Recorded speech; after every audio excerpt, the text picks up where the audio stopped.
কি দেখছো মা ওখানে? কত বড় খুন্তি, কে রান্না করবে?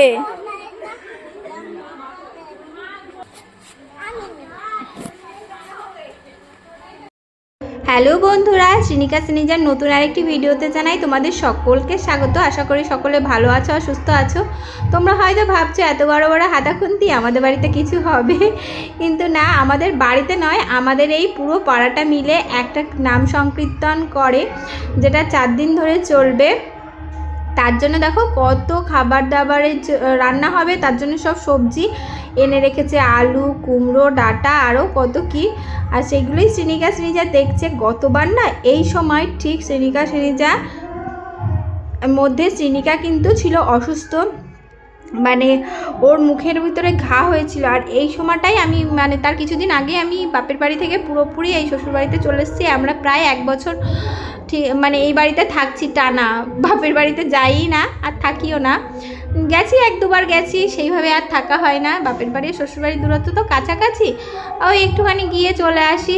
আর আমার সেই কথাটা মনে পড়ছে যে শ্রীনিকা শ্রীনিজার ঠিক এই সময় শ্রীনিকার এতটা অসুস্থ ছিল, আর আমি আগেরবার কোনো আনন্দ করতে পারিনি এই কীর্তনে। সবাই কিন্তু খুব আনন্দ করে, পাড়ার একটা জিনিস, আর ঠিক আমাদের বাড়ির সামনে তো নিজের বাড়ির মতনই।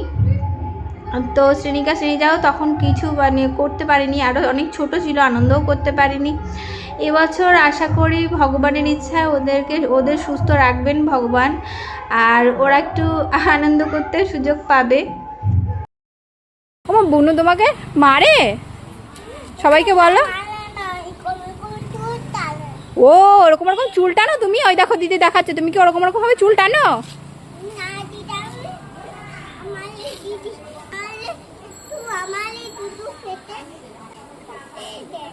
কি করতে দেয় না? দুধু খেতে দেয় না? ওলে বাবালে, কি হচ্ছে ওখানে? দুজনে কি করছো? ওলে বাবালে, ওলে বাবালে,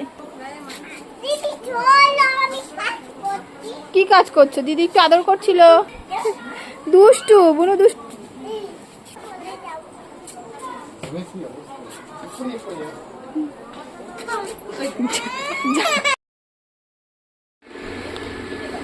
এই আমার এদিকে তাকাও, কি নিচ্ছ তোমরা?